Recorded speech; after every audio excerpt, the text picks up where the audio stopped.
한국교회는 올 가을에 각 교단별 정기총회를 통해 새로운 임원진을 선출하고 새로운 회기를 시작했습니다. 네, 오늘 뉴스 더보기 시간에는 대한예수교장로회 합동총회 신임 총회장으로 취임한 이승희 총회장님을 만나서 이야기 들어보겠습니다. 예, 총회장님 103회기 총회에서 총회장으로 선출되셨습니다. 먼저 소감부터 한 말씀 해주십시오. 예, 감사를 드리고 감사한 마음이 있으면서 동시에 책임감을 많이 느낍니다. 우리 기독교계가 지금 사회적으로 여러 가지 힘겹고 어려운 그런 환경 속에 처해 있는데 이럴 때 우리 합동교단의 책임을 맡게 됐다는 것 어깨가 무겁습니다. 우리 교단이 12,000교회 300만 성도입니다. 그 교회와 성도들을 섬겨야 될 책임이 중하다 그렇게 느낍니다. 이번 총회의 주제가 변화하라라는 주제였는데 이 변화가 키워드가 아니었나 싶습니다. 변화 어떤 의미가 있을까요? 지금 시대적 요구가 변화가 아니겠습니까? 그래서 우리 교단이 변해야 또 교회가 살고 우리 교회들이 변해야 이 사회에 희망이 있다. 그래서 사실은 그 키워드가 변화에서 끝나지 않고 변화와 희망입니다. 무엇을 향한 변화인가? 희망을 노래하기 위한 변화다라고 하는 것이 저희 이번 총회의 키워드가 되겠습니다. 예, 총회가 그동안에 이제 합동 총회를 보면 굉장히 끝까지 총회들이 열심히 총회를 위해서 고민했었던 걸로 알고 있습니다. 근데 이틀이나 빨리 끝났습니다. 총회장님 보시기 이런 부분에 대해서 어떻게 평가하십니까? 사실은 저희 총회가 5일간의 회무를 계획하고 매년 그렇게 해왔죠. 그런데 근본에 우리 총대들이 마음을 모아서 변화하는 것은 이 회무 진행으로부터 변화가 시작이 되어져야 된다. 그래서 회무를 3일 만에 마치게 됐는데 한국 교회 역사에 일제강점기 때 일본 순사들에 의해서 강제로 종료된 것 외에는 이번이 처음이라고 그렇게 평가를 합니다. 그만큼 우리 변화를 절박하게 느끼고 있다는 이야기겠죠. 회무가 짧게 마쳤다는 것 이게 그렇게 대단한 것은 아니지만 그러나 이것이 어떤 변화를 위한 우리의 갈망이고 또 변화를 위한 한 걸음을 내디뎠다 이렇게 보시면 그 의미가 있겠습니다. 총회 기간에 이 장학금 전달하는 순서도 있었습니다. 어떤 특별한 이유가 있었을까요? 총회 기간에 이런 어떤 장학금 전달식이 있었던 이유에 대해서. 저희 총회가 이번 장학금 전달 1억 원을 했죠. 그것은 제가 부총회장에 출마할 때 농어촌 목회자 자녀들을 돕겠다라고 하면서 제가 4억 원 공약을 했습니다. 그 가운데 부총회장 임기 중에 이제 한 1억 원은 그렇게 쓰여졌고 그 1억 원을 이번 수요 예배 때 저희들이 전달을 한 것이죠. 여러 가지 의미가 담겨져 있습니다. 우리 교계의 희망은 바로 다음 세대인데 이 다음 세대들을 어떤 우리가 희망으로 응원한다는 그런 차원에서 1억 원 장학금을 전달했죠. 이것이 다음 세대들에게 좀 용기를 부여하고 또 우리 교단이 다음 세대에 대해서 관심을 갖는다라고 하는 것이 어떤 하나의 선언이고 또 행동이 되겠습니다. 총회장님 이제 임기가 시작되셨는데 교단 발전을 위해서 또 어떤 성장을 위해서 많은 고민 있으셨을 것 같습니다. 먼저 주요 사업 계획에 대해서 말씀 좀 해주십시오. 총회를 통해서 수임된 것들을 잘 감당하는 것이 가장 이제 중요한 일인데 근본 저희 103회 총회, 우리 합동측 총회에서 많은 것들을 결의를 했습니다. 그것은 첫째로 우리가 좀 인적 쇄신을 해야 될 필요가 있다. 그래서 회전문, 소위 말하는 이 회전문 인사를 차단하는 그 시스템을 저희들이 결정하게 되었죠. 그래서 그것을 제도화했다고 하는 것, 그게 103회 총회 때 아주 중요한 결정이고 또 하나 우리 103회 총회가 기구를 새롭게 조정한다. 사실 기구를 축소하고 기구를 조정하는 것은 굉장히 많은 저항이 있고 힘든 일인데 이번 103회 총회가 전적으로 총회장을 신뢰해주고 그 모든 것들을 일임해 주었습니다. 그래서 저희 교단이 이번 기구의 어떤 혁신이 일어날 것입니다. 그렇게 되면 기구의 혁신이 일어나고 인적 쇄신이 있게 된다면 저희 총회의 변화는 굉장한 가속도가 붙게 될 것이다. 저는 그렇게 생각을 하죠. 그 외에도 이 총회 기간에는 사실 정치부라든지 이런 것이 굉장히 중요한 부서인데 이 부서의 효율성을 위해서 이제 정치부를 이원화하는 이런 결의도 저희들이 하게 되었습니다. 이런 일들을 착실하게 잘 감당해 갈 것입니다. 교단 산하신학교죠. 충신대학교 문제가 굉장히 오래 지금 진행되고 있습니다. 학생들이 굉장히 많은 피해를 사실 입고 있는 상황인데 충신대학교 문제, 총 회장님 어떻게 지금 해결해 나갈 계획이신가요? 총신 문제를 언급하면 저희 교단에 굉장히 부끄러움이고 아픈 상처입니다. 제가 취임사회 때에도 밝혔듯이 이 총신 문제는 어른들이 학생들에게 못할 짓을 하고 있는 것이죠. 그들이 우리의 다음 세대인데 그들 앞에 좋은 길들을 열어주고 그들에게 좋은 환경을 만들어줘야 되는데 그들에게 큰 아픔과 상처를 줬다라고 하는 것이 총회장으로서 굉장히 가슴이 아프고 또한 임시이사가 이제 파송이 됩니다. 이것도 우리 스스로의 힘으로 해결하지 못했다고 하는 것에 대한 굉장한 자책감을 갖습니다. 그러나 동시에 이것이 총신 문제를 해결할 수 있는 또 다른 하나의 방법이다. 그렇게 믿고 우리는 이제 겸허히 잘 받아들이고 있습니다. 문제는 임시이사가 파송되고 난 이후에 한시바삐 총신을 정상화하는데 저희들이 이제 집중하는 것이죠. 이 임시이사들과 우리 또 교단이 마음을 잘 같이 모아서 정상화 백수도 만들고 정상화 방안을 만들어내어서 임시이사의 그 역할이 속히 종료될 수 있도록 총회장으로서 그 일에 관심을 많이 쏟고 힘을 보탤 것입니다.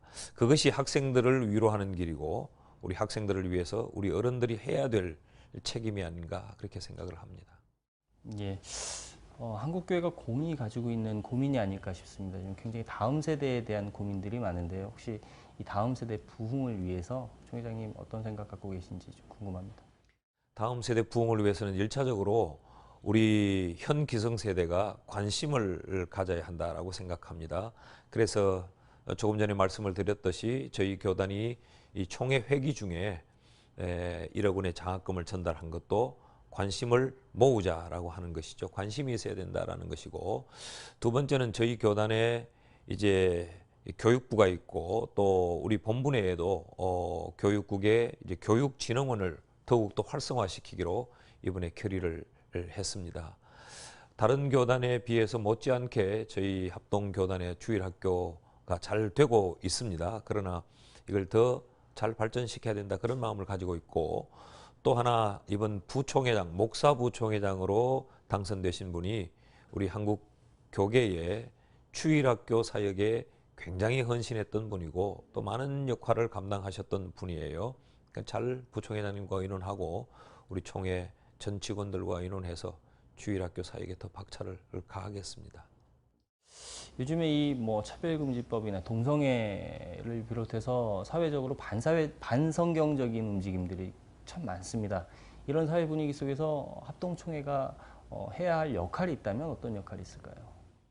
지금 사회적인 분위기가 아주 잘못되어 가고 있는 것 같아요. 기독교에 대한 반기독교적인 그런 정서를 만들고 또 사회의 굵직굵직한 이슈들이 그런 환경을 만드는 것 굉장히 가슴 아픈 일입니다. 물론 여기에 우리 스스로에 대한 자정 능력도 필요한 것이지만 어쨌든 진리에 반하는 일에는 합동청만이 아니고 우리 한국 기독교 전체가 힘을 모아야 된다 그렇게 생각을 하고 있습니다. 우리 교단은 우리 교단대로 성명서도 내고 또 교단이 힘을 모아 이 일을 반대할 것입니다. 그리고 이 일이 정상적으로 작동되지 못하도록 저희들이 에너지를 모을 것입니다. 그런데 각 교단별로 산발적으로 하지 않고 이것은 기독교계 전체가 힘을 모아야 된다. 그래서 한교총을 중심으로 해서 전 교단이 함께 힘을 모을 것입니다. 우리 합동측이 여기에 관심을 가지고 앞장을 쓰면 우리 교계 전체가 같이 힘을 모을 수 있다. 그렇게 보고 있습니다. 내년이 3.1운동 100주년이 되는 해입니다. 그리고 요즘에 또 그 통일에 대한 기대감이 그 어느 때보다 고조되고 있는데요. 총 회장님 임기 동안 이런 어떤 두 가지 이슈를 위해서 어떤 뭐 계획이나 뭐 활동 계획이 있으면 말씀 좀 해주십시오. 저희 교단이 이미 3.1운동 이 100주년을 위한 준비위원회가 있고 또 통일준비위원회가 있습니다. 많은 분들이 이렇게 생각하시는 것 같아요. 합동측은 대사회적인 이슈에 별로 관심이 없고 통일 문제에 굉장히 무관심하다 이런 인식을 갖고 계시는 것 같은데 우리 합동측은 아주 오래전부터 남북교류협력위원회가 있었습니다. 그래서 평양에 빵공장을 설치하고 이런 교류를 계속해 왔고 한 3년 전부터는 이제 통일준비위원회를 이름을 바꿔서 이제 통일을 준비하자. 그래서 제가 초대 1대 위원장을 지났습니다. 그래서 작년에는 우리 통일준비위원회가 독일에 가서 독일의 그 통일도 배우고 스타디도 하고 돌아왔고 그래서 이 지난 정권이 남북 이 경색 국면으로 갔기 때문에 우리가 많은 활동을 못했습니다. 이제는 또 남북 교류가 활발하게 이루어지는 이 시점에 우리 교단도 통일에 대해서 더욱더 많은 일들을 감당하게 될 것이고요.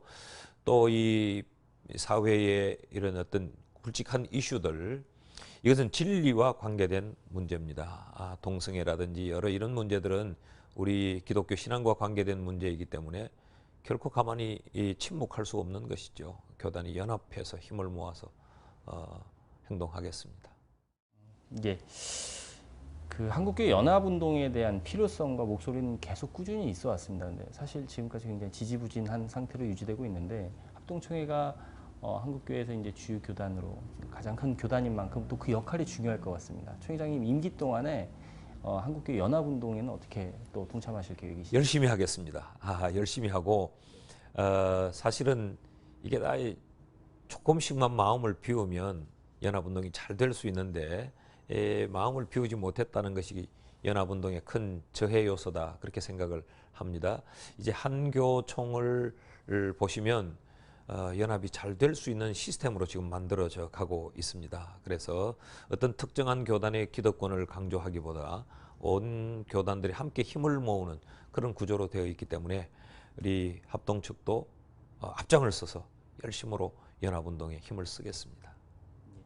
이 세계 선교를 위한 활동도 많이 하고 있는 것으로 알고 있습니다. 지금 합동총회가 가지고 있는 어떤 세계 선교의 전략과 또 앞으로 계획이 있으시면 말씀 좀 해주십시오. 우리 교단에 이 GMS 세계 선교회가 있죠. 아주 탄탄하게 잘 시스템화되어 있고 세계 선교회에서 나름대로 선교 전략들을 가지고 있는데 저희들은 동시다발적으로 어떤 특정한 지역에만 국한하지 않고 추수 전략과 함께 또 미전도 종족을 같이 품는 이런 동시적인 전략을 저희들이 세우고 있습니다. 아마 새롭게 또 이사장님도 선출이 되셨고 지금까지 지난 이사장님도 잘 해오셨는데 더 힘을 받을 것입니다. 지금까지도 우리 교계에 있는 어떤 교단보다도 많은 선교사들을 파송했고 또 선교사 관리가 가장 잘 되고 있는 교단이 저희 교단의 세계 선교회라 그렇게 저는 보기 때문에 더 힘을 얻게 될 것입니다. 예, 마지막으로요. 이제 임기가 시작되시면 1년 동안 이제 합동총회라는 이 거대 큰 교단을 이제 이끌어 가시게 되셨는데 회원 교회 성도님들과 또 한국교회에 당부하시고 싶으신 말씀 있으면 한 말씀 해주십시오. 교단을 믿어달라는 그런 호소를 드리고 싶고 근본 총회에 보셨듯이 우리 교단에 희망이 있다. 이제 변화의 첫걸음을 떼었다. 그러므로 교회들이 교단을 믿어주시고 또 이 교단은 지 교회를 위해서 존재하는 것이기 때문에 교회의 희망이 되는 일들을 이제 교단이 잘 감당해 나가겠다. 그 말씀을 드리고 싶습니다. 아울러서 요즘 사회가 굉장히 복잡하고 어수선하고 모든 것이 다 절망스러워 보이는데 그러나 우리가 믿는 하나님이 계시기 때문에 그 절망을 희망으로 보면서 더욱더 신앙으로 잘 견디어 이 한 해가 더욱 아름답게 잘 마무리될 수 있도록 우리 함께 신앙으로 매진했으면 좋겠습니다. 예, 총회장님 오늘 말씀 잘 들었습니다. 교단뿐만 아니라 한국교회 전체를 위해서도 앞으로 더 많은 활동 기대하겠습니다. 그러겠습니다. 감사합니다. 감사합니다.